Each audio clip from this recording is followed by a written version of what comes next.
بسم اللہ الرحمن الرحیم۔ اسلام اگرچہ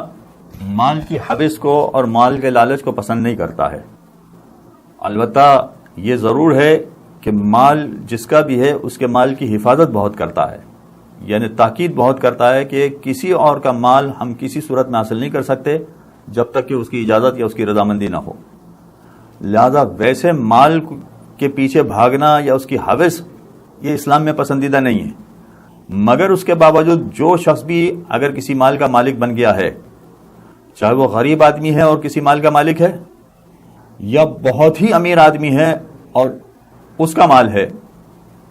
تب بھی ہم اس کے مال میں کسی طرح کا خردبد نہیں کر سکتے، اس کا مال استعمال نہیں کر سکتے فقط یہ کہہ کر کہ بھائی وہ تو بلینر آدمی ہے، اگر 4 آنے کی چیز ہم نے لے لی تو کیا فرق پڑ جائے گا۔ جی نہیں، اگر وہ بلینر بھی ہے تب بھی 4 آنے کی چیز بھی ہم اس کی لے نہیں سکتے،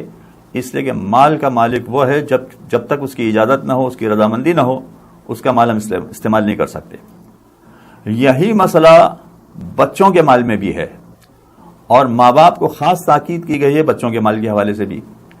کہ بچوں کو جو پیسے ملیں گے، چاہے عیدی کے طور پر ملیں، گفٹ کے طور پر ملیں، کہیں سے انعامات کے طور پر ملیں، تو یہ سارا بچوں کا مال کہلائے گا، اور ویسے تو یہ بچوں ہی کے لیے استعمال ہونا چاہیے۔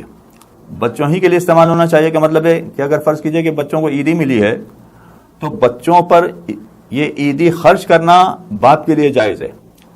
اختیارات اس سلسلے میں سارے باپ کے پاس ہیں یا دادا کے پاس ہے، ماں کے پاس اختیارات نہیں ہیں۔ جب ماں کے پاس اختیارات نہیں ہیں تو یقیناً بھائیوں اور بہنوں کے پاس تو قطعاً اختیارات نہیں ہیں، چاہے وہ بڑے بہن بھائی ہیں۔ لہذا بہن بھائیوں کے پاس اختیارات نہیں ہیں، ماں کے پاس بھی اختیارات نہیں ہیں۔ ہاں، باپ کے پاس اختیار ہے بچوں کے مال کا، لہذا باپ ان اموال کو یا اس پیسے کو بچوں ہی پر خرچ کرے گا، جیسے بچوں کی اسکول کی فیس ہے، بچوں کی دوائیاں ہیں، بچوں کے کپڑے ہیں، اور اسی طرح کی دیگر ضروریات جو بچوں کی ہیں، اس پر باپ بچوں کا پیسہ بچوں پر خرچ کر سکتا ہے، یعنی جس کا جو پیسہ ہے اس کو اسی پر خرچ کرے۔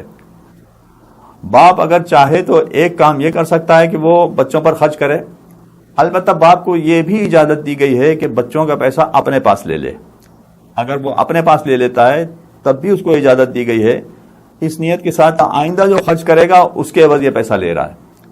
تو باپ یا دادا کو یہ اجازت دی گئی ہے کہ وہ بچوں کے مال میں تصرف کر سکتا ہے، اور وہ تصرف اسی طرح سے ہوگا کہ وہ جو بچوں کے مفاد میں ہوگا یا خود لے لے گا، جو مستقبل کے اخراجات کو پیش نظر رکھتے ہوئے بطور معاوضہ لے لے گا۔ اب یہاں جو بچوں کا پیسہ اگر بچوں کے پاس رکھا جاتا ہے تو آیت اللہ سیستانی کے یہاں 1 سال گزر جانے کے بعد بچے کے اس پیسے پر، اس مال پر خمس دینا پڑے گا۔ اگرچہ بچوں کی ملکیت ہے مگر باپ کی ذمہ داری ہے کہ وہ بچوں کے مال میں سے خمس نکالے۔ لیکن اگر فرض کیجئے کہ باپ اپنی ملکیت میں لے لیتا ہے، بچے کا پیسہ اپنی ملکیت میں لے لیتا ہے، تو پھر بچے کے لیے خمس کا حساب کتاب رکھنے کی ضرورت نہیں پڑے گی، ورنہ اگر بچے کا پیسہ باپ نے اپنے پاس نہیں رکھا اور بچے کے مال کا الگ حساب رکھا ہے تو ہر سال اس کے لیے خمس کا حساب کتاب بھی باپ کو رکھنا پڑے گا کہ اس سال بچے کے پاس اتنے پیسے کا اضافہ ہوا، لہذا اتنا خمس نکالا جائے۔ اور اگر فرض کیجئے کہ باپ یہ پیسے اپنے پاس لے لیتا ہے تو بچے کے پاس کچھ بھی نہیں بچا، لہذا سال کے آخر میں کوئی خمس نہیں دینا ہے۔ ہاں، باپ کو خمس دینا پڑے گا، لیکن وہ خمس تو اگر بچے کا مال نہ ہوتا، اپنا مال بھی ہوتا تو سال کے آخر میں اس کو خمس دینا پڑتا۔ تو اگر فرض کیجئے کہ بچے کا مال اپنے مال میں ملا دیتا ہے اور اس کے مال میں اضافہ ہو جاتا ہے تو سال کے آخر میں بہرحال باپ کو تو خمس نکالنا ہی ہے، وہ تو بری ذمہ کبھی نہیں ہو سکتا ہے۔ جیسا کہ میں اکثر کہتا بھی رہتا ہوں کہ اگر 5 روپے کی بچت بھی ہو تب بھی 1 روپیہ خمس نکالنا واجب ہے، اور کون سا فقیر کم سے کم ہمارے ملک میں ہے کہ جس کے پاس ماہانہ یا سالانہ 5 روپے کی بھی بچت نہ ہوتی ہو؟ کون سا فقیر ایسا ہے؟ لہذا کوئی خمس سے مستثنا ہوتا نہیں ہے۔ بلا وجہ لوگوں نے یہ سمجھ لیا ہے کہ بھئی ہمارے پاس پیسے بچتے ہی نہیں تو خمس کہاں سے نکالیں؟ کیا 5 روپے بھی نہیں بچتے؟ اگر 5 روپے بچتے ہیں تو اس پر بھی 1 روپیہ خمس نکالنا واجب ہے۔ صلی اللہ علیہ محمد وآلہ اللہم صل علی محمد وآل محمد۔